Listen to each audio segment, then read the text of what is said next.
My name is Raizul Akshujan and I am an English teacher in Navaran School and College. Today I will discuss narrations in easy way. We know narration are two kinds. এটা হচ্ছে direct narrations আর এটা হচ্ছে indirect narrations. এটা হচ্ছে প্রত্যক্ষ উক্তি আর এটা হচ্ছে পরোক্ষ উক্তি। প্রত্যক্ষ উক্তি বোঝার উপায় হচ্ছে কমা থাকে আর ইনভার্টেড কমা থাকে। তো ইনডাইরেক্ট করতে গেলে আমাদের এই কমা উঠাই দিব আর এই ইনভার্টেড কমাগুলো উঠাই দিব। এগুলোর জায়গায় আমরা বসাবো কনজাংশন হিসেবে দ্যাট বসাবো। সেন্টেন্স ভেদে আমাদের এই কনজাংশনগুলো চেঞ্জ হবে।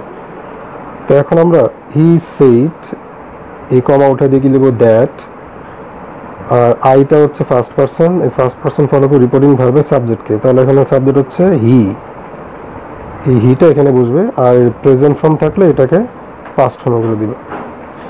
তো আমরা পাঁচটা সেন্টেন্সের ন্যারেশন শিখবো আজকে। সেটা হচ্ছে অ্যাসার্টিভ সেন্টেন্স।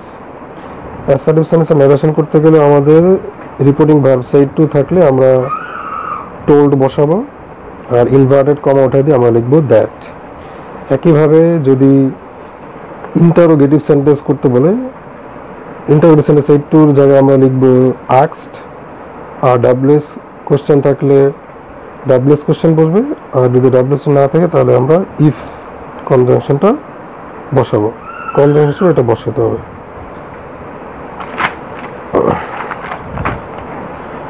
পরবর্তী যে সেন্টেন্সগুলো আছে সেটা হচ্ছে ইম্পারেটিভ সেন্টেন্স। ইম্পারেটিভ সেন্টেন্স বোঝার উপায় হচ্ছে লেট দিয়ে শুরু হয় আর ভার্ব দিয়ে শুরু হয়। তো লেট দিয়ে শুরু হলে ভার্ব হিসেবে বুঝবো, সেটা হচ্ছে ইম্পারেটিভ সেন্টেন্স। আর ইনভার্টেড কমার ভিতরে সেন্টেন্সটা দেখে বুঝতে পারবো সেটা কি কোন সেন্টেন্স। তো সেটা যদি আদেশ বুঝায় আমরা সেড টুর জায়গায় লিখবো অর্ডার, যদি উপদেশ বুঝায় তাহলে আমরা দিব অ্যাডভাইসড, যদি অনুরোধ করা বুঝায় তাহলে আমরা দিব রিকোয়েস্টেড, আর যদি এই তিনটার কোনোটাও না বুঝায় তাহলে আমরা টোল্ড বসাবো। আর কনজাংশন হিসেবে ইনভার্টেড কমা এবং কমার মাঝখানে আমরা টু বসাবো। ইম্পারেটিভ সেন্টেন্সের আরও আছে, যেমন লেটাস থাকলে আমরা প্রপোজ লিখি, দ্যাট পরে শুড দিয়ে বসায় করা যায়।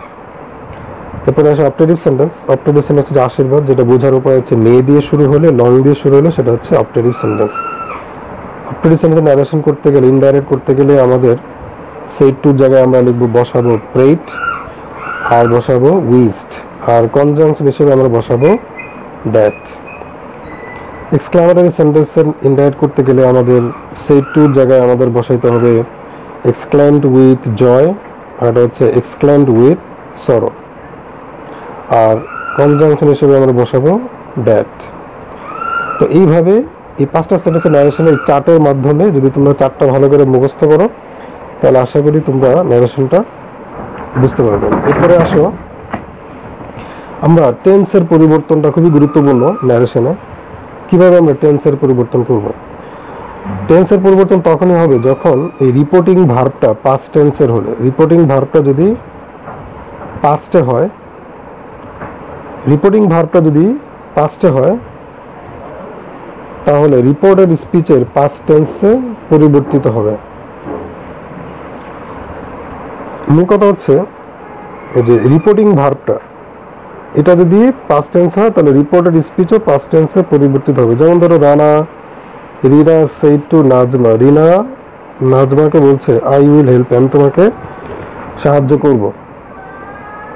তাহলে এখন এই যে রিনা সেড এটা হচ্ছে পাস্ট ফর্মে আছে কিন্তু পরে আছে উইল, তাহলে আমরা কি করব রিনা এটা অ্যাসার্টিভ সেন্টেন্স দিব টোল্ড, রিনা টোল্ড কাকে নাজমা, কমার জায়গায় আমরা কোন হবে দ্যাট বসাবো।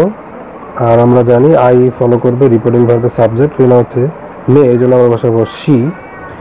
আর যেহেতু এটা পাস্ট ফর্মে আছে উইলের পাস্ট ফর্ম হবে উড, তাহলে আমরা এটাকে কিভাবে টেন্সের পরিবর্তন করব? এটা যেহেতু পাস্ট ফর্মে আছে তাহলে এটা যদি পাস্ট ফর্মে হয় পরবর্তী যেটা ফিউচার ইনডিফিনিট এটাকে আমরা ফিউচার পাস্টে করবো, মানে উইল থাকলে উড করবো। এভাবে তোমরা টেন্সের পরিবর্তন করবা। এরপরে আসো পার্সন কিভাবে পরিবর্তন করবা। পার্সন পরিবর্তনের নিয়ম হচ্ছে reported speech, that means inverted কমার ভিতরে যেটা দেওয়া থাকে সেটা হচ্ছে রিপোর্টেড স্পিচের ফার্স্ট পার্সন, মানে আই উই মি এগুলো যদি থাকে তাহলে রিপোর্টিং ভার্বের সাবজেক্ট অনুযায়ী পরিবর্তন হবে, আর সেকেন্ড পার্সন ইউ থাকলে পরিবর্তিত হবে অবজেক্ট অনুযায়ী। আর থার্ড পারসন কোনো চেঞ্জ হয় না। যেমন এখানে একটা সেন্টেন্স দেওয়া আছে, যেমন শিলা সেড টু নাজমা, শিলা নাজমাকে বলল you have done the work, you have done the work. তাহলে এখন শিলা কাকে বলল? শিলা সেড টু নাজমা, শিলা নাজমাকে বলল you have done the work. তাহলে এখন শিলা টোল্ড নাজমা দ্যাট, এই শিটা হচ্ছে সেকেন্ড পার্সনকে বোঝাচ্ছে, এই জন্য শিলা যেহেতু মেয়ে সেহেতু আমরা শিলা না লিখে শি লিখছি, আর হ্যাভ থাকলে হ্যাড হবে। তো আজকে আমরা মোটামুটি মানে সেন্টেন্স ন্যারেশন সম্পর্কে ধারণা দিলাম, সেন্টেন্সের ন্যারেশন টেন্স এবং পার্সনের ধারণা দিলাম। নেক্সট ক্লাসে আমরা প্যাসেজ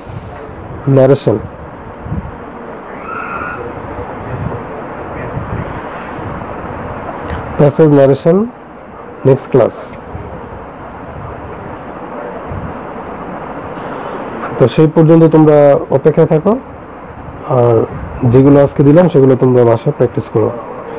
আল্লাহ হাফেজ।